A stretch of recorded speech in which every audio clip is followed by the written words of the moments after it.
Pemirsa, Anda kembali menyaksikan Kominfo Newsroom. Kita ke informasi selanjutnya. Pemerintah Malaysia berencana mengklaim kesenian reog sebagai kebudayaan negaranya ke UNESCO. Hal ini membuat Sugiri Sancoko selaku Bupati Ponorogo mendesak sikap Menparekraf untuk mengusulkan kembali warisan budaya tak benda ke UNESCO.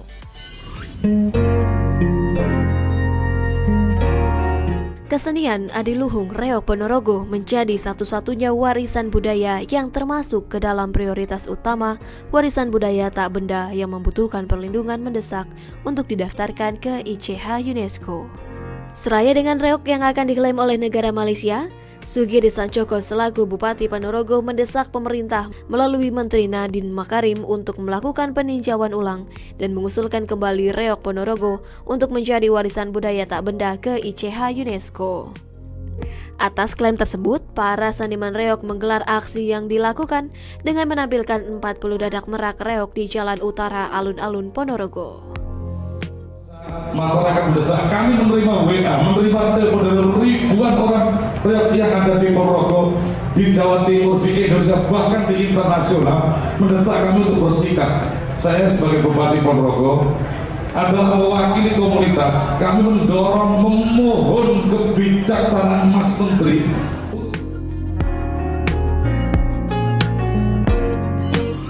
Pemirsa, dalam pertemuan Presiden bersama jajaran pengurus Himpunan Pengusaha Muda Indonesia, Presiden berpesan HIPMI untuk beradaptasi dengan situasi global, serta HIPMI lebih aktif dalam agenda transformasi hilirisasi industri. Presiden Joko Widodo menerima Ketum Himpunan Pengusaha Muda Indonesia Mardani Hamaming di Komplek Istana Kepresidenan pada Selasa kemarin. Dalam audiensi itu, Mardani menyebut bahwa Presiden meminta HIPMI untuk beradaptasi dengan situasi global dan ketidakpastian yang saat ini terjadi, serta mengharapkan pengusaha muda HIPMI lebih aktif dalam agenda transformasi hilirisasi industri yang tengah dilaksanakan oleh pemerintah. Salah satunya pengiriman bahan baku mineral setengah jadi yang menyerap tenaga kerja. Yang beliau sampaikan salah satunya dulu nikel kita hanya mengirim bahan baku, sekarang kita mengirim bahan setengah jadi atau bahan baku baterai, dan itu akan berlanjut ke mineral-mineral yang lain dan juga menyerap pekerjaan bagi masyarakat Indonesia yang harusnya disambut sama pengusaha-pengusaha muda Indonesia khususnya di HIPMI agar bisa berjalan, apalagi dalam menyambut era bonus demografi yang 2030 yang sebentar lagi akan dihadapi bangsa ini. Mungkin itu. Selain itu, Mardani juga menyampaikan dukungan akan kebijakan penyerapan produk UMKM sebesar 40% di belanja pemerintah dan BUMN. Hal itu didasarkan pada pengurus-pengurus HIPMI banyak diisi oleh para pelaku UMKM. Maka, dengan adanya kebijakan tersebut akan membantu dalam peningkatan usaha UMKM di Indonesia.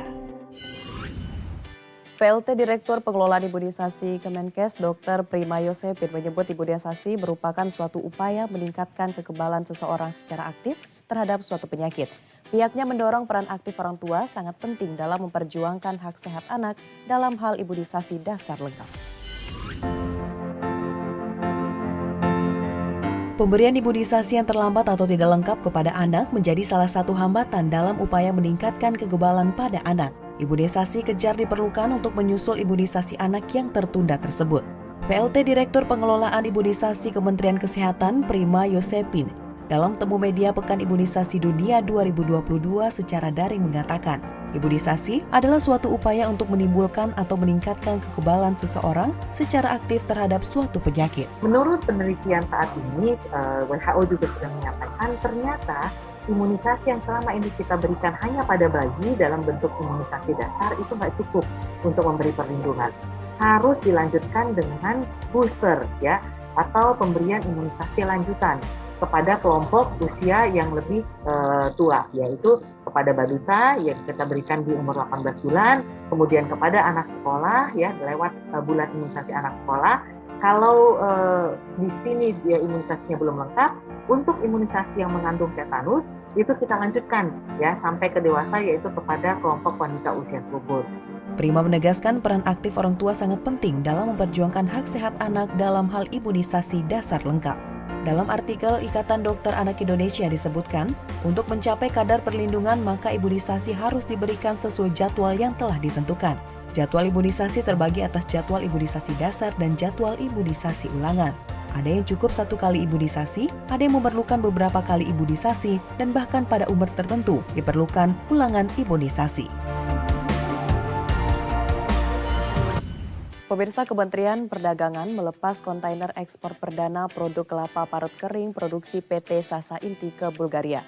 Pelepasan kontainer ekspor ini menjadi terobosan untuk menembus pasar non-tradisional seperti Bulgaria.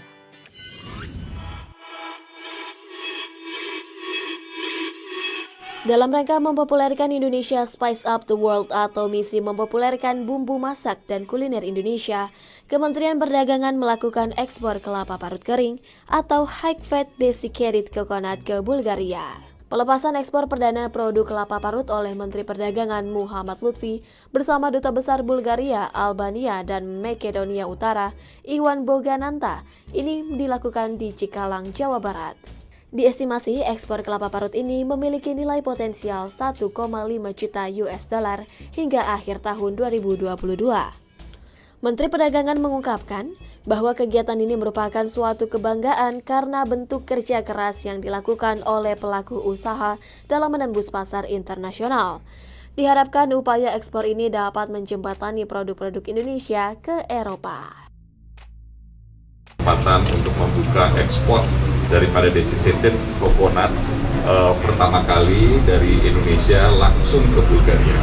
Jadi Bapak dan Ibu, saya berterima kasih kepada Pak Dubes yang kerjanya luar biasa, dan saya juga berterima kasih sama Pak Hadi, karena kalau tidak dicoba ya Pak Hadi ya, ini mungkin nombok kali ini karena ongkos logistiknya ini mahal sekali, yang biasanya 2.000 ke Eropa, sekarang ini udah 10.000 bahkan lebih mungkin kalau ke Bulgaria.